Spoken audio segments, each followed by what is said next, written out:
بسم اللہ الرحمن الرحیم نحمدہ ونصلی علی رسولہ الکریم۔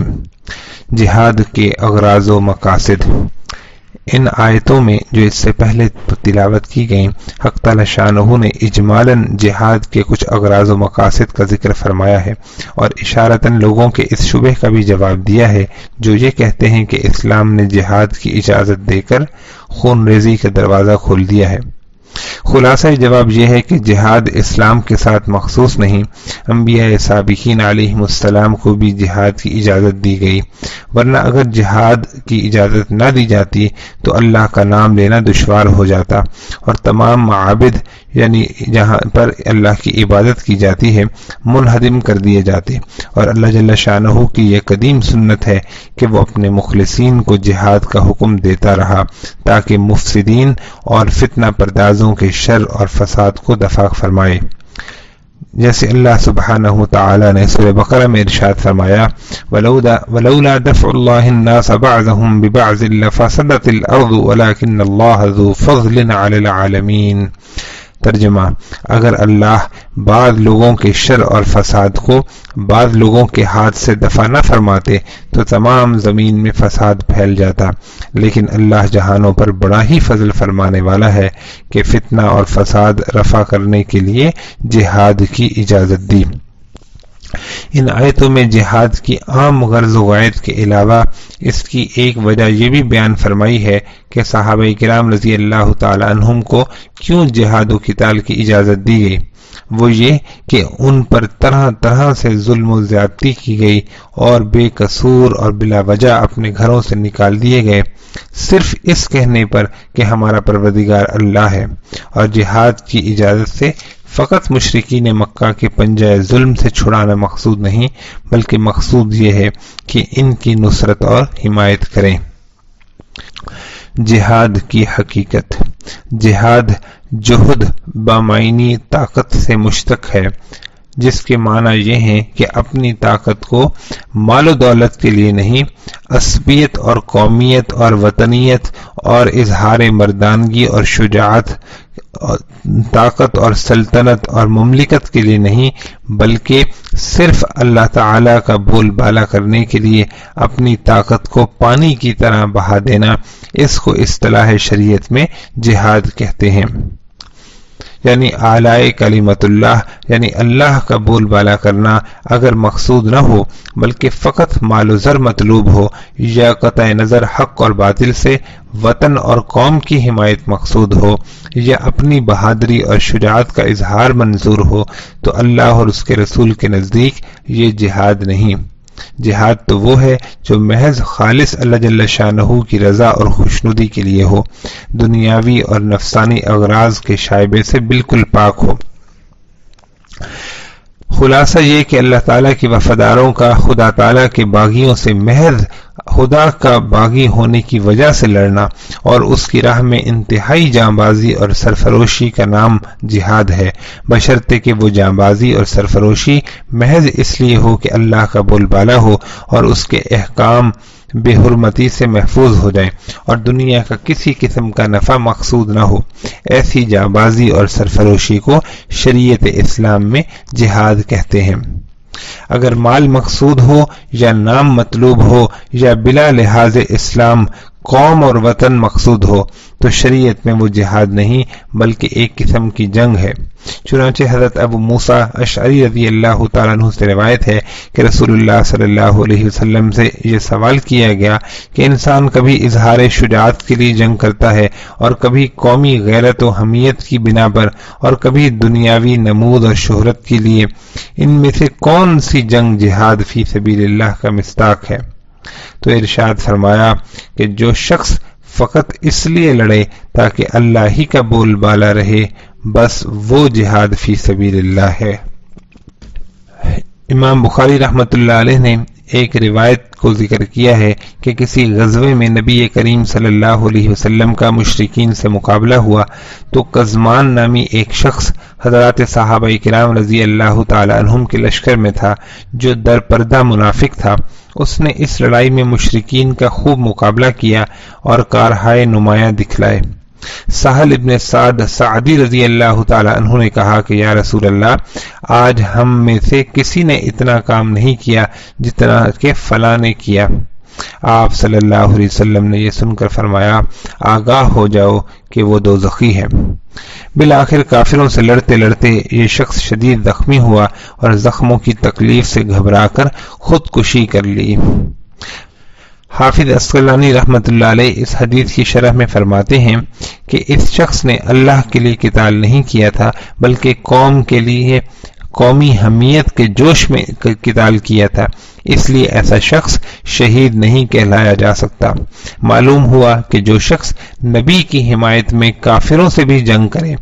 مگر اللہ کے لیے نہیں بلکہ قوم اور وطن کے لیے جنگ کرے تو ایسا شخص مجاہد اور شہید نہیں کہلایا جا سکتا،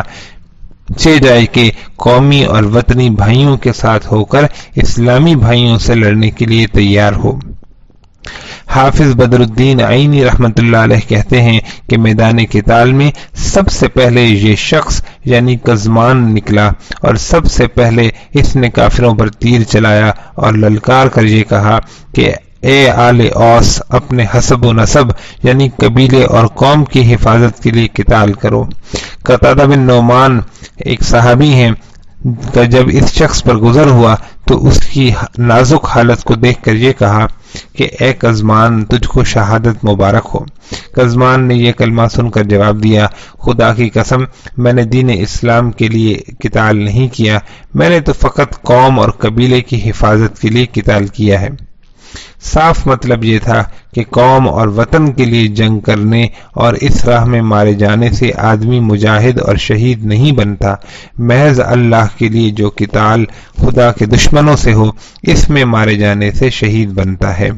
اس کے بعد اس شخص نے خودکشی کر لی۔ آپ صلی اللہ علیہ وسلم نے فرمایا کہ تحقیق اللہ تعالی کبھی کبھی فاجر اور کافر کے ذریعے سے بھی دین کو قوت پہنچا دیتے ہیں۔ خلاصہ کلام یہ ہے کہ اسلامی حکومت قائم کرنے کے لیے جو جنگ کی جائے اس کا نام جہاد ہے، اور وطنی کافروں کے ساتھ مل کر غیر وطنی کافروں سے بلا لحاظ اسلام محض وطن کی آزادی کے لیے جنگ کرنے کا نام ہرگز جہاد نہیں۔ حضرات انبیاء کرام علیہم السلام نے اپنے ہم وطن کافروں سے نہ کبھی اتحاد کیا اور نہ ان کے ساتھ مل کر کوئی مشترک حکومت بنائی، بلکہ اپنے اصحاب رضی اللہ تعالی عنہم کو لے کر ہجرت فرمائی اور اپنی قوم کے کافروں سے ہٹ کر اپنا الگ ٹھکانہ بنایا اور جہاد کی تیاری کی، اور سب سے پہلے اپنی کافر قوم پر حملہ آور ہوئے اور اس کو فتح کیا۔ ہر رسول نے سب سے پہلے اپنی قوم کے کافروں سے جہاد کیا، غیر قوم کے کافروں سے بعد میں جہاد کیا، جیسے اللہ سبحانہ وتعالی نے اس آیت میں ارشاد فرمایا، قاتلوا الذین یلونکم من الکفار ولجلدوا فیکم غلظہ۔ حضور صلی اللہ علیہ وسلم کے تمام غزوات اور جہاد اپنی ہی قوم اور اپنے ہی خیش و اقارب اور اپنے ہی اعزاء اور احباب ہی سے تو تھے، کسی غیر ملکی اور اجنبی قوم سے تو نہ تھے۔ جنگ بدر میں مہاجرین کے سامنے کسی کا باپ تھا اور کسی کا لخت جگر، اور کسی کا بھائی اور کسی کا چچا، کسی کا ماموں، اور عام رشتہ داری تو سبھی سے تھی، مگر اللہ اور اس کے رسول صلی اللہ علیہ وسلم اور اس کے دین کے لیے صحابہ کرام کی تیغ بے دریغ بے نیام تھی رضی اللہ تعالی عنہم اجمعین۔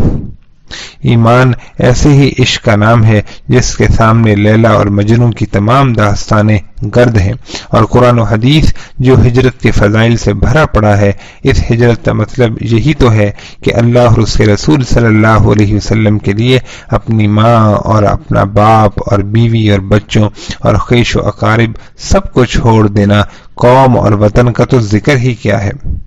صحابہ کرام رضی اللہ تعالی عنہم نے جب ہجرت کی تو جس کی رفیقہ حیات اور محبوب بیوی نے کفر کو اسلام کے مقابلے میں ترجیح دی اور کفر کی حالت میں قوم اور وطن کی سکونت کو اختیار کیا، تو اس صحابی نے عمر بھر کی رفیقہ حیات کو طلاق دے دی اور بیوی بچوں اور مال و دولت اور گھر اور بار چھوڑ کر نبی کے پیچھے ہوئے اور مدینے کا راستہ پکڑا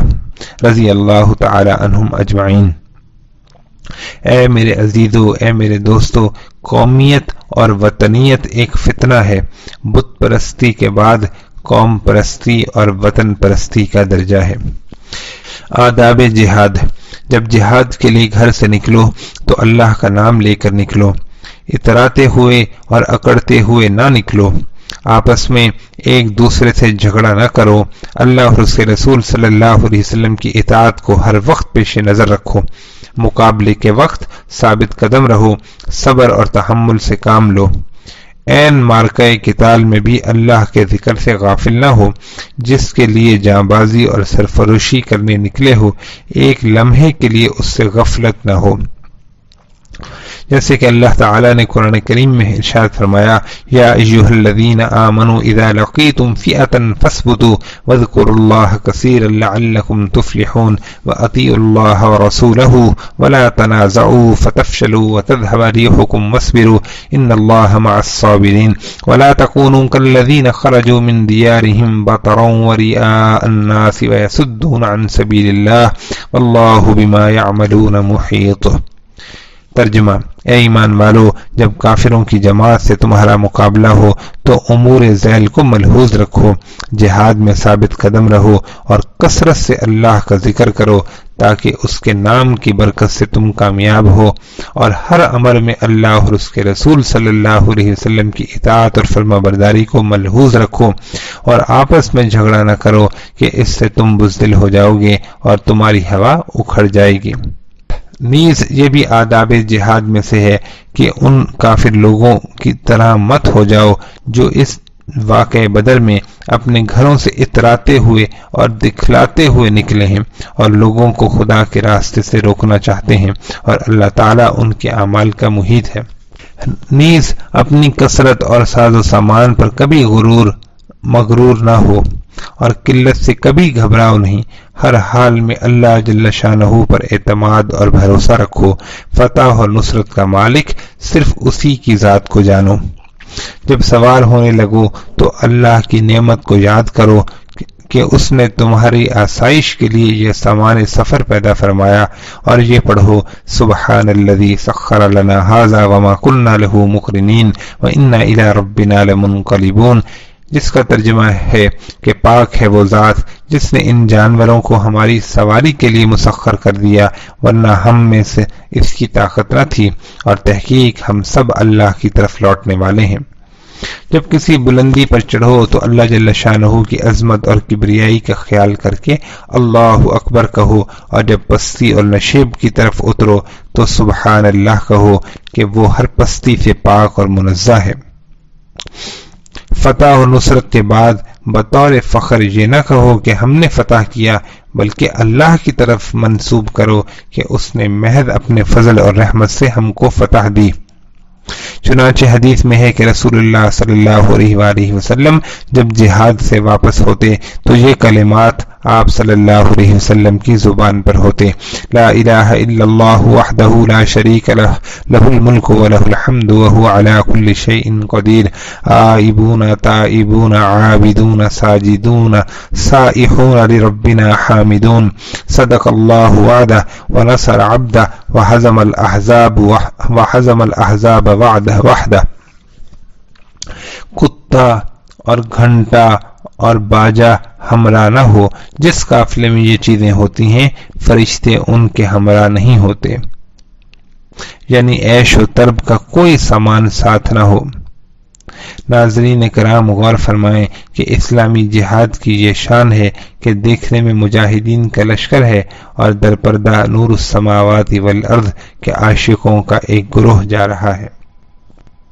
جہاد کی اقسام۔ جہاد کی مختلف قسمیں ہیں۔ جہاد کی ایک قسم دفاع ہے، جس کو دفاعی جہاد کہتے ہیں، یعنی کافروں کی کوئی قوم ابتدا پر تم پر حملہ آور ہو تو تم اس کی مدافعت کے لیے ان کا مقابلہ کرو۔ جہاد کی اس قسم کو حق تعالی شانہ نے اس طرح بیان فرمایا ہے: وَقَاتِلُوا فِي سَبِيلِ اللَّهِ الَّذِينَ يُقَاتِلُونَكُمْ وَلَا تَعْتَدُوا إِنَّ اللَّهَ لَا يُحِبُّ الْمُعْتَدِينَ، اور قتال کرو اللہ کی راہ میں ان لوگوں سے جو تم سے جنگ کرتے ہیں، اور زیادتی مت کرو، تحقیق اللہ تعالی زیادتی کرنے والوں کو پسند نہیں کرتا۔ جہاد کی دوسری قسم اقدامی جہاد ہے، یعنی جب کفر کی قوت اور شوکت سے اسلام کی آزادی کو خطرہ ہو تو ایسی حالت میں اسلام اپنے ماننے والوں کو یہ حکم دیتا ہے کہ تم دشمنان اسلام پر جارحانہ حملہ کرو، کیونکہ جب دشمنوں کی طرف سے خطرہ ہو تو احتیاط اور حفظ ما تقدم کا مقتضا یہ ہے کہ تم ان پر جارحانہ اقدام کرو کہ اسلام اور مسلمان کفر اور شرک کے فتنے سے محفوظ ہو جائیں اور بغیر کسی خوف و خطر کے امن و عافیت کے ساتھ اللہ ذوالجلال والاکرام کے احکامات کو بجا لا سکیں، اور کوئی قوت اور طاقت ان کو ان کے دین سے، سچے دین سے نہ ہٹا سکے، اور نہ کوئی طاقت قانون خداوندی کے اجراء اور تنفیذ میں مزاحم ہو سکے۔ ایسے موقع پر عقل اور فراست، تدبیر اور سیاست کا یہی مقتضا ہے کہ خطرے کو پیش آنے سے پہلے ختم کر دیا جائے۔ اس انتظار میں رہنا کہ جب خطرہ سر پر آ جائے گا اس وقت مدافعت کریں گے، یہ اعلیٰ درجے کی حماقت ہے۔ جس طرح شیر اور چیتے کو حملہ کرنے سے پہلے ہی قتل کر دینا اور کاٹنے سے پہلے ہی سانپ اور بچھو کا سر کچل دینا ظلم نہیں بلکہ اعلیٰ درجے کا تدبر اور انجام بینی ہے، اسی طرح کفر اور شرک کا سر اٹھانے سے پہلے ہی سر کچل دینا اعلیٰ درجے کا تدبر ہے۔ چور اور قزاق یا درندے اگر کسی جنگل اور بیابان میں جمع ہوں تو عقل اور دانائی کا مقتضا یہ ہے کہ قبل اس کے کہ وہ شہر کا رخ کریں ان کو آبادی کا رخ کرنے سے پہلے ہی ختم کر دیا جائے۔ درندوں کے قتل کرنے میں اقدام ہی عقل اور دانائی ہے۔ جہاد کی اس قسم کے بارے میں حق تعالی شانہ کا ارشاد ہے وَقَاتِلُوهُمْ حَتَّى لَا تَكُونَ فِتْنَةٌ وَيَكُونَ الدِّينُ كُلُّهُ لِلَّهِ، یعنی اے مسلمانوں تم کافروں سے یہاں تک جہاد اور قتال کرو کہ کفر کا فتنہ باقی نہ رہے اور اللہ کے دین کو پورا غلبہ حاصل ہو جائے۔ اس آیت میں فتنے سے کفر کی قوت اور شوکت کا فتنہ مراد ہے، اور وَيَكُونَ الدِّينُ كُلُّهُ لِلَّهِ سے دین کا ظہور اور غلبہ مراد ہے، جیسا کہ دوسری آیت میں ہے لِيُظْهِرَهُ عَلَى الدِّينِ كُلِّهِ، یعنی دین کو اتنا غلبہ اور قوت حاصل ہو جائے کہ کفر کی طاقت سے اس کو مغلوب ہونے کا احتمال باقی نہ رہے اور دین اسلام کو کفر کے فتنے اور خطرے سے بالکلیہ اطمینان حاصل ہو جائے۔ اب رہا یہ سوال کہ دین اسلام کو کفر کے فتنے سے کس طرح اطمینان حاصل ہو سکتا ہے، سو اس اطمینان کی تین صورتیں ہیں۔ ایک صورت تو اطمینان کی یہ ہے کہ کفار مسلمانوں کے سامنے ہتھیار ڈال دیں اور مسلمانوں کی رعایا بن کر اور جزیہ دے کر اسلامی حکومت کے زیر سایہ رہنا منظور کریں، یا بجائے جزیہ کے مسلمانوں کے غلام بن کر رہیں۔ دوسری صورت اطمینان کی یہ ہے کہ کافر مسلمانوں سے پرامن معاہدہ کریں۔ تیسری صورت یہ ہے کہ کافر مسلمانوں سے امن اور پناہ طلب کر کے ان کی پناہ میں آ جائیں۔ ان صورتوں میں ایسے کافروں سے جہاد اور قتال کا حکم اٹھ جاتا ہے۔ شریعت اسلامیہ میں جہاد کا حکم کفار محاربین کے ساتھ مخصوص ہے، کافر ذمی کے احکام دوسرے ہیں۔ جو غیر مسلم اسلامی حکومت میں رہتے ہوں وہ ازروع احکام اسلامی عدالتی اور شہری احکام میں مسلمانوں کے برابر ہیں۔ ان کی جان و مال اور آبرو کی حفاظت مسلمانوں اور اسلامی حکومت پر فرض ہے، بشرطے کہ غداری اور خفیہ سازشیں نہ کریں